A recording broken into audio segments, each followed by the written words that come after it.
함께 하나님을 예배하도록 하겠습니다. 그때의 사람들이 예수께서 안수하고 기도해 주심을 바라고 어린아이들을 데리고 오매 제자들이 꾸짖거늘 예수께서 이르시되 어린아이를 용납하고 내게 오는 것을 금하지 말라. 천국이 이런 사람의 것이니라.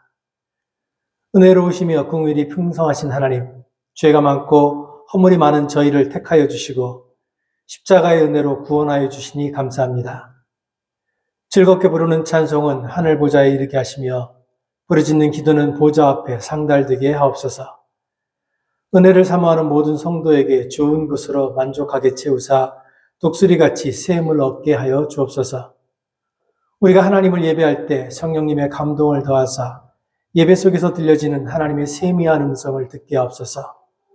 오늘 예배를 주관하실 삼위일체 하나님의 이름으로 기원하옵나이다. 아멘.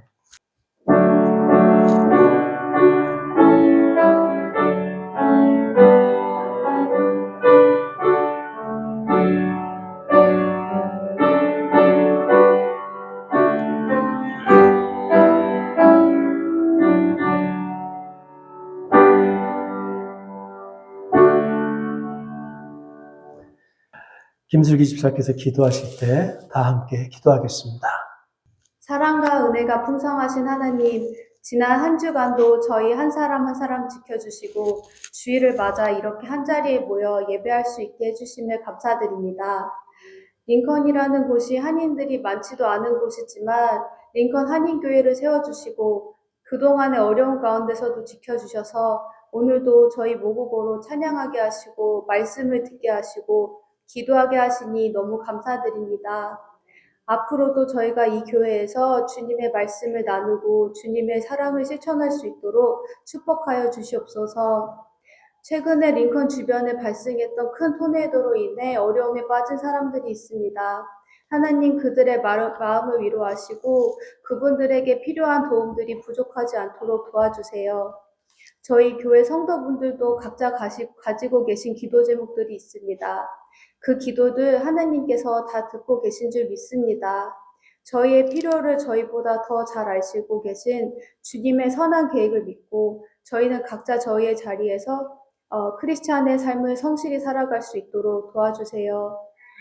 우리 어린아이들, 학생들을 위한 특별한 예배나 프로그램은 없지만 저희 어른들이 롤모델이 되어 아이들이 성숙하고 올바른 신앙관을 가지고 성장할 수 있도록 언제나 보호하고 도와주시옵소서. 항상 먼 거리를 오가시는 목사님, 그 오고 가시는 길 항상 동행하여 주시고 육체적으로 지치지 않으시도록 건강 허락하여 주시옵소서. 이제 목사님께서 말씀을 전하실 때 저희의 마음과 귀를 열어주셔서 하나님께서 저희에게 주시는 말씀을 온전히 받아들일 수 있도록 도와주시옵소서. 하나님 감사하고 정말 사랑합니다. 예수님의 이름으로 기도드렸습니다. 이 시간 우리에게 주신 하나님 말씀 마태복음 4장 1절로 11절, 6장 9절로 13절의 말씀입니다. 그때 예수께서 성령에게 이끌려 마귀에게 시험을 받으러 광야로 가사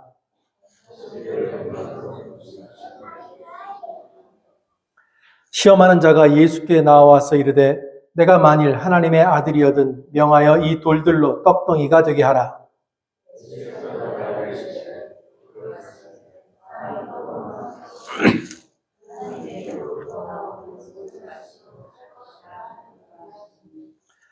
이에 마귀가 예수를 거룩한 성으로 데려다가 성전 꼭대기에 세우고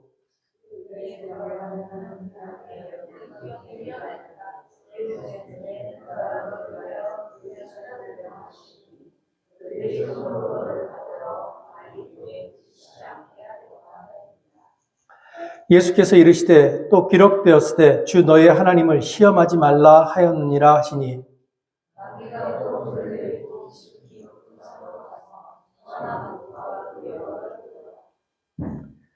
이르되 만일 내게 엎드려 경배하면 이 모든 것을 내게 주리라.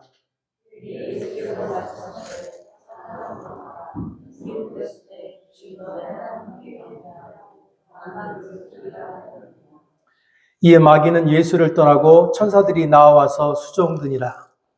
그러므로 너희는 이렇게 기도하라. 하늘에 계신 우리 아버지여, 이름이 거룩히 여김을 받으시오며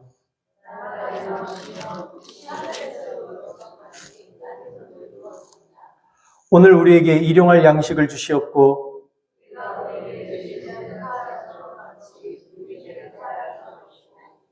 우리를 시험에 들게 하지 마옵시고 다만 악에서 구하시옵소서. 나라와 권세와 영광이 아버지께 영원히 있사옵나이다. 아멘. 그리스도인에게 있어서 이 주기도문은 매우 중요한 기도문입니다.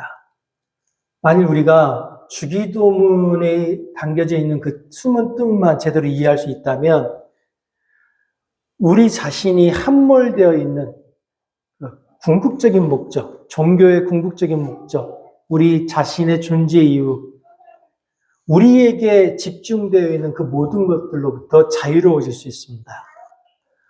신앙은 우리를 편안하게 해주기 위해서 존재하는 도구가 아닙니다.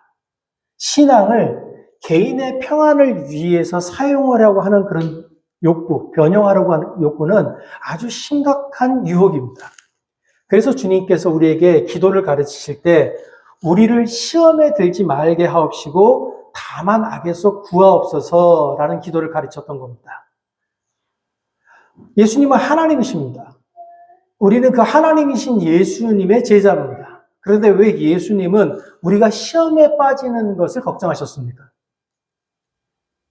왜 예수님은 하나님의 제자인 우리들이 악한 것들에게 시험당하고 고통당할 것을 걱정하셨습니까? 왜 예수님은 이 땅에 오셨을 때 이 땅에 있는 그 악한 것들을 제거하지 않으셨습니까? 이것들에 대해서 우리의 지성으로는 대답을 찾아낼 수 없습니다. 우리의 지성으로는 하나님과 악이 어떻게 함께 공존할 수 있는지 그 해답을 찾아낼 수 없습니다. 다만 우리는 우리를 시험에 들게 하지 마옵시고 다만 악에서 구하옵소서라는 이 기도를 통해서 악은 바로 시험 혹은 유혹으로 우리의 믿음을 무너뜨리는 의심으로 우리에게 다가온다고 하는 것을 알 수 있습니다. 성경을 통해서 우리가 아는 것 한 가지는 악은 그 자체로는 어떤 힘도 없다고 하는 겁니다. 그런데 그 자체로는 어떤 힘도 가지고 있지 못한 악이 선에 대한, 하나님에 대한 우리의 믿음, 선한 힘이 악보다 강하다라고 하는 우리의 믿음을 흔들 때 악은 힘을 갖게 됩니다. 그래서 예수님은 성경은 우리에게 악이 이런 것이다 라고 설명하시기보다는 악에 저항하고 악을 극복할 수 있는 힘을 주셨습니다. 하나님이 우리에게 주신 악을 극복하고 악을 이길 수 있는 힘은 악을 이해하는 능력이 아니라 충만한 믿음, 온전한 소망, 그리고 완전한 사랑입니다.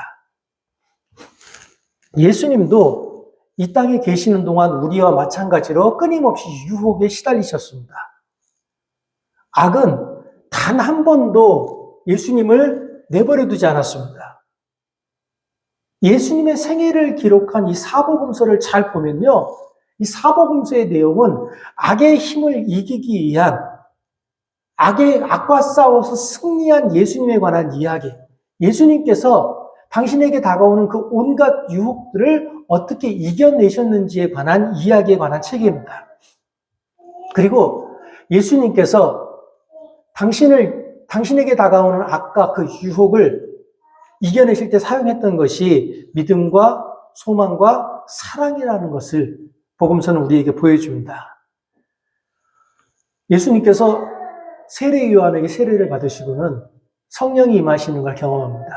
그리고 나서 성령에 이끌려 광야로 갔습니다. 예수님이 가신 그 광야라고 하는 것은요, 마치 우리 삶과 같아서 짐승도 사람도 머물지 않는 황량한 땅입니다. 예수님은 세상 모든 것들로부터 버려진 그 황량한 땅에서 마귀에게 시험을 당하십니다. 사단은 하나님을 시험하기 위해서 아주 치밀하게 준비했습니다. 그런데 사단이 준비했던 그 치밀한 계획에도 불구하고 그의 유혹은 별다른 효과를 거두지 못했습니다. 예수님을 무너뜨리는 데 실패한 악마는 곧 어둠 속으로 사라졌습니다. 근데 아주 이상한 게 나옵니다. 광야에서 악마를 이기신 그 예수님이 향하신 곳은 승리를 기념하는 파티나 자신의 왕권을 드러내기 위한 정치적 모임이 있는 곳이 아니었습니다. 사단을 이김으로 세상에 대한 주권을 확인하신 예수님이 향한 곳은 다시 한번 세상과 싸우는 전쟁터였습니다. 사단을 이기고 세상으로 나갔더니 세상에 있었던 다양한 사람들이 예수님을 죽이기 위해서 달려들었습니다. 분명한 것은 예수님이 광야에서 사단을 이겼다고 하는 겁니다. 그런데 이 전쟁에서 승리한 예수님을 기다리고 있는 것은 영광의 길이 아니라 고난의 길이었습니다. 승리자 예수는 찬란하게 빛나는 보좌가 아니라 십자가를 향해서 걸어갔습니다. 그런데요, 찬란한 보좌가 만약 목표가 아니라면, 만약 십자가가 목표라면 예수께서 승리한 그 광야의 싸움은 어떤 의미가 있습니까? 만약에 예수님의 삶의 종착지가 십자가라면 예수님은 광야에서 승리한 게 아니라 실패한 거 아닙니까? 만약에 예수님의 삶의 마지막이 죽음이라면 그분은 실패한 왕 아닙니까?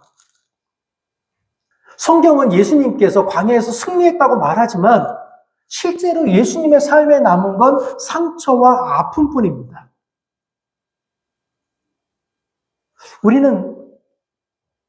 우리가 믿는 하나님이 천지를 지으셨다, 전능하신 분이다라고 고백합니다. 그런데요, 그런 하나님을 믿는 우리의 믿음이 우리의 삶을 쉽고 편안하게 만들어주지 않습니다. 예수가 싸웠던 광야의 전쟁이 우리 삶에서 지속적으로 반복됩니다. 우리의 믿음에도 불구하고 우리 삶에는 계속되는 유혹과 시험, 그리고 아픔이 있습니다. 그러나 우리가 광야에 홀로 남겨져 악마와 힘겹게 싸우고 있을 때 예수의 이 싸움을 통해서 우리가 이 세상에 홀로 던져진 존재가 아니다라고 하는 것을 깨달을 수 있습니다. 우리가 당하는 그 고통을 예수님께서도 당하셨었기 때문에 예수님은 절대로 우리를 홀로 내버려 두지 않습니다. 광야에서 시험당하셨던 그 예수가 지금 우리의 형제가 되어주십니다. 우리는 예수님의 이 싸움을 통해서 우리 삶에 있는 유혹, 아픔과 고통에서 벗어날 수 있는 길을 찾을 수 있습니다. 시험에 든다고 하는 게 뭡니까? 시험에 든다고 하는 건 하나님을 향한 신실함을 포기하려는 마음 상태입니다. 시험에 든다는 건 누구를 죽이고 싶어 하는 마음이 우리 안에 들어오는 그런 걸 말하는 게 아니에요. 우리가 시험에 든다는 건 하나님을 향한 우리의 신실함을 포기하고 싶어 하는 그 마음, 그게 시험에 드는 겁니다. 다른 말로 하나님의 주권으로부터 벗어나고자 하는 마음이 시험에 든다는 겁니다. 다른 말로 하나님을 의심하기 시작하는 그것이 시험에 드는 행위인 겁니다. 그래서 우리는 시험에 들지 않게 하시고 악에서 구하옵소서라고 하는 기도를 하면서 우리의 삶을, 하나님께서 우리에게 주신 그 삶을 명예롭게 살기 위해 노력하는 겁니다. 우리가 만일 시험에 들지 않게 하시고 악에서 구하옵소서라는 기도를 통해서 하나님의 뜻을 발견하지 못한다면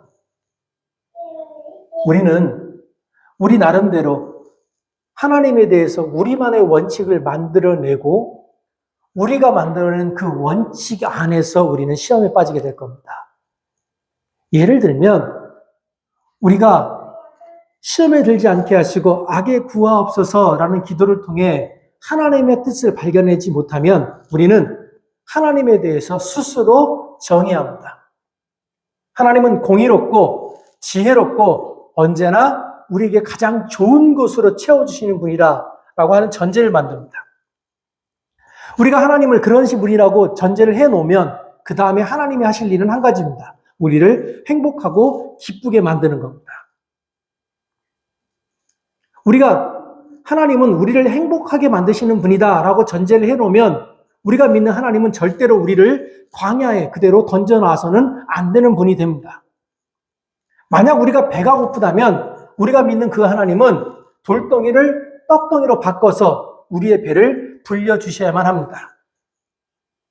시험에 빠진 그리스도인, 자기 스스로 하나님을 만들어내고 그 하나님 안에 살아가는 그리스도인들은 자기가 만들어낸 신에게 나의 삶을 내가 행복하게 살 수 있도록 나를 만족시키라고 요구합니다.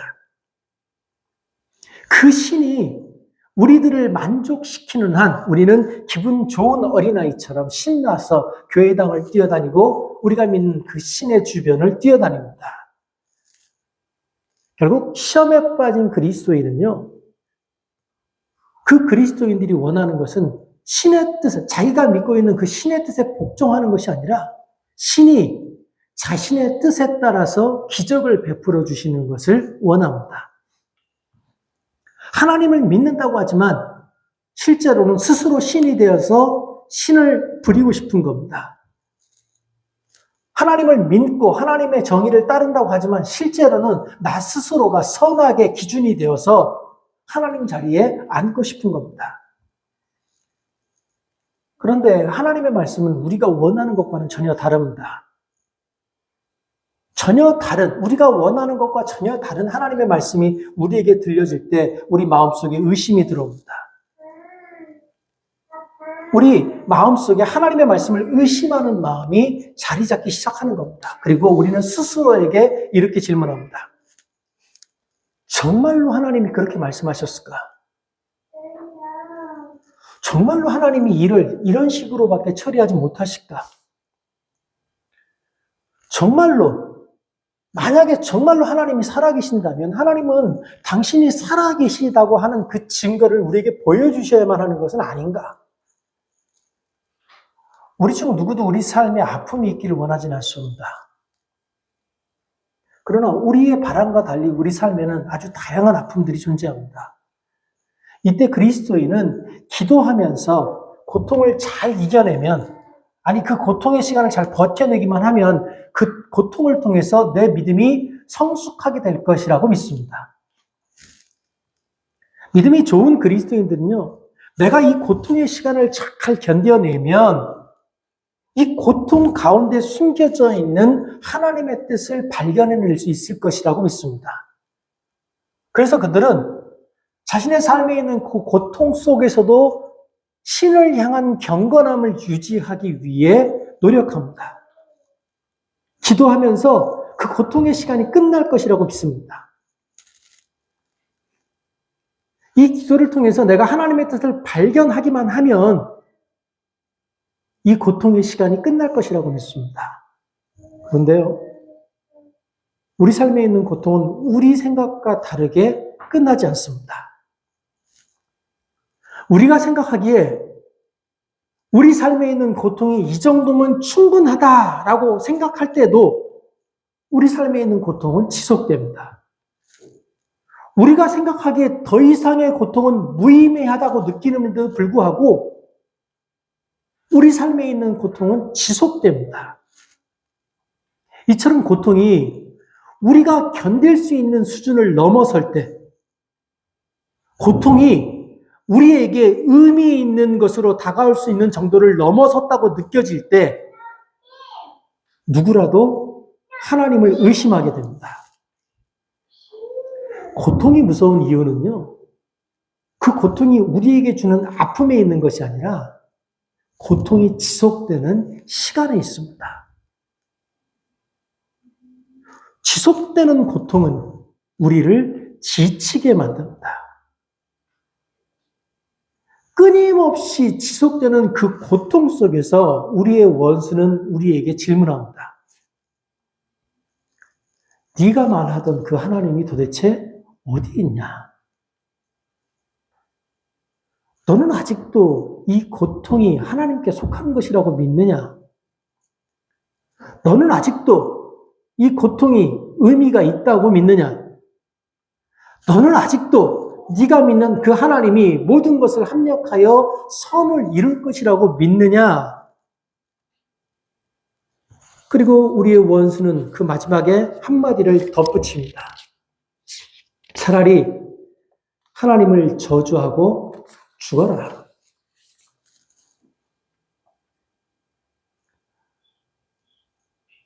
고통을 통해서 우리는 성숙해질 수 있습니다. 그러나 고통이 어느 수준을 넘어서면 그 고통은 우리의 성숙과 전혀 상관없는 어떤 것이 되어버립니다. 고통으로 인해서 우리의 삶이 처절하게 무너질 때 우리는 하나님을 버립니다. 의미에 대한 믿음을 가지고 살던 사람도 그 믿음 때문에 자신과 신을 연결짓고 살던 사람도 마침내는 자기가 믿던 신과 결별하게 됩니다. 왜냐하면 우리는 본질적으로 의심하는 존재이기 때문입니다. 우리는 하나님이 우리가 생각하던 것과 다르다고 느낄 때 의심합니다. 우리의 믿음은 사실은 하나님의 정의에 대한 합리적인 기대일 뿐입니다. 우리의 믿음은 경건한 사람은 잘 되고 악한 사람은 안 되는 일종의 도덕적인 세계 질서에 대한 기대 이상도 이하도 아닙니다. 그런데 우리가 삶에서 경험하는 하나님은요, 전혀 의롭지 않습니다. 삶 가운데서 고통을 당하고 있는 사람의 입장에서 하나님은 전혀 의롭지도 않고 공평하지도 않습니다. 오히려 하나님은 불공평합니다. 그리고 우리가 정말 하나님은 불공평하다고 느끼는 그 순간 하나님은 우리에게 무의미한 존재가 됩니다. 그래서 우리는 그 순간 스스로에게 질문합니다. 하나님이 정말 계시는가? 하나님이 정말 존재하는가? 우리는 하나님이 최고의 지혜라고 믿고 싶어 합니다. 우리는 영광과 존귀의 하나님을 믿고 싶어 합니다. 우리는 기적의 하나님을 믿고 싶어 합니다.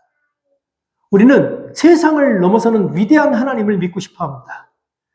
우리는 하나님이 세상에 밝음을 만들어내시는 빛의 하나님이라고 믿고 싶어 합니다. 그런데 우리가 믿는 그 하나님은요, 낮이 아니라 밤에 오셨습니다. 우리가 최고의 지혜라고 믿고 싶어하는 그 하나님은 지극히 어리석었습니다. 그 어리석음으로 말미암아 하나님은 수치와 모욕을 당했고 십자가에 달려 죽었습니다. 우리가 기적이라고 믿었던 그 하나님은 그 십자가 위에서 아무것도 못하고 무기력하게 죽었습니다. 그래서 그 하나님의 죽음은 우리가 하나님을 믿는데 걸림돌이 되었습니다. 우리는 항상 하나님과 마귀 사이에 서 있습니다. 그리고는 언제든지 마귀를 향해 달려갈 준비를 하고 있습니다. 우리가 그렇게 마귀를 향해 달려갈 준비를 하고 있는 바로 그때에 우리가 도무지 이해할 수 없는 일이 벌어집니다. 하나님이 갑자기 우리와 마귀의 전쟁 사이에 끼어든 겁니다. 그런데 하나님이 우리와 마귀의 전쟁 사이에 끼어든 것보다 더 이해할 수 없는 것은 우리가 우리를 위해서 싸우시는 그 하나님을 보면서 나는 하나님을 찾는 자다. 나는 하나님의 편에서 싸우는 자다라고 스스로 착각한다는 겁니다. 만일 하나님이 우리를 찾지 않으셨다면 우리는 결코 하나님을 찾지 않았을 겁니다. 만일 하나님이 우리를 먼저 사랑하지 않으셨다면 우리는 결코 하나님을 사랑하지 않았을 겁니다. 그럼에도 불구하고 우리는 스스로를 구도자라고 착각합니다. 심약하고 무지한 우리를 위해서 예수께서 인간의 몸을 입고 이 땅에 오셨습니다. 예수님은 광야라고 하는 완전한 고독 속에서 우리와 얼굴을 맞이하고 이야기하십니다. 예수님은 광야에서 피곤하고 시험으로 온통 흔들리고 있는 우리들을 찾아오십니다. 그러나 예수님은 거친 폭풍우나 갑자기 터지는 위력적인 모습이 아니라 광야라는 고요하고 부드럽지만 고통스러운 모습으로 우리를 찾아오십니다. 예수님은 이 광야에서 우리를 만나기 전에 이 세상의 은밀한 통치자를 만났습니다. 예수님이 만난 그 세상의 은밀한 통치자는 때로는 우리가 살아가는 세상이기도 하고 때로는 우리 자신이기도 합니다. 예수님은 악마의 힘에 떠밀려 광야로 간 게 아닙니다. 예수님은 성령에 이끌려 광야로 가셨습니다. 왜 예수님은 죄의 유혹이 넘쳐나는 세상이 아니고 광야로 가셨습니까? 왜 예수님은 유혹의 힘을 가진 사과가 넘쳐나는 선악과 열매가 넘쳐가는 세상이 아니라 그 광야로 가셨습니까? 왜냐하면 인간이 타락한 것은 에덴 동산에 있던 그 선악을 알게 하는 나무의 실과 때문이 아니라 인간 그 스스로에게 원인이 있었기 때문입니다. 낙원에 있었던 그 사과가 선악을 알게 하는 나무의 열매가 인간을 타락한 게 아니라 스스로 선악의 기준이 되고자 했던, 스스로 신이 되고자 했던 인간의 탐욕이 인간을 타락하게 만들었던 겁니다. 우리에게 가장 위험한 것은 배도 아니고 사과도 아닙니다. 우리 밖에 있는 것들은 실제로 우리 삶에 그렇게 크게 문제가 되지 않습니다. 우리에게 가장 위험한 것은 바로 우리 자신입니다. 우리는요, 우리 안에 있는 우리 마음 때문에 죽을 수도 있고 무자비한 자가 될 수도 있습니다. 우리가 당하는 그 시험은 사과와 뱀 때문에 우리 안에 들어오는 게 아닙니다. 우리 스스로 때문에 우리는 시험에 드는 겁니다. 어떤 계기가 있기 전부터 우리는 이미 언제나 그런 존재였습니다. 그래서 우리가 그리스도 이름으로 어떤 선행을 할지라도 그리스도 안에서 하나님의 율법을 충실히 지킬지라도 시험은 언제나 우리와 함께합니다. 시험이라고 하는 것은 우리가 어디를 가든 우리가 얼마나 멀리 가든 항상 우리와 함께 다닙니다. 우리는 무방비 상태에 놓여 있는 경계선과 같은 존재입니다. 그래서 예수님은 우리에게 시험에서 벗어나는 것이 아니라 시험에 들지 않게 해달라고 기도했습니다. 우리 마음에는 이 세상의 소란스러움이 온전히 존재합니다. 우리가 사람의 마음을 가지고 살아가는 한 이 세상의 소란스러움은 우리가 수동에 들어갈지라도 우리와 함께합니다. 우리가 시험에서 도피할 수 있는 광야는 이 땅에 존재하지 않습니다. 왜냐하면 우리가 곧 세상이기 때문입니다. 그래서 예수님은 성령에 이끌려 광야로 가신 겁니다. 그 광야에서 예수님은 당신의 배고픔을 달래줄 빵을 받습니다. 그래서 예수님은 그 광야에서 세상의 주인이 되어 자신의 야망을 펼치고자 하는 환상에 시달렸습니다. 예수님은 아무것도 없는 광야에서 세상의 지배자, 세상의 신이 되고자 하는 인간의 마음과 싸웠습니다. 아무것도 없는 광야에 서 있는 예수님의 귀에 악마의 소리가 들립니다. 이 모든 것을 네가 가질 수 있다. 그러나 예수님에게 말하는 악마의 모든 약속은 신기루와 같습니다. 왜냐하면 광야에는 아무것도 없기 때문입니다. 그럼에도 불구하고 우리는 신기루를 바라보면 욕망을 느낍니다. 실제로는 우리의 욕망을 자극하는 그것이 없음에도 불구하고 우리는 욕망에 빠집니다. 왜냐하면 우리의 욕망은 우리 밖에서 오는 것이 아니라 우리 안에서 자연스럽게 일어나는 것이기 때문입니다. 다시 한번 말씀드리지만 하나님과 우리 사이에 악마가 있기 때문에 우리가 시험에 빠지는 것이 아닙니다. 우리가 시험에 빠지는 이유는 하나님과 우리 사이에 우리 자신이 서 있기 때문입니다. 우리를 하나님과 갈라놓은 것은 바벨탑이 아닙니다. 하나님과 갈라서서 스스로 신이 되고자 하는 욕망을 가진 우리가 바벨탑을 세운 겁니다.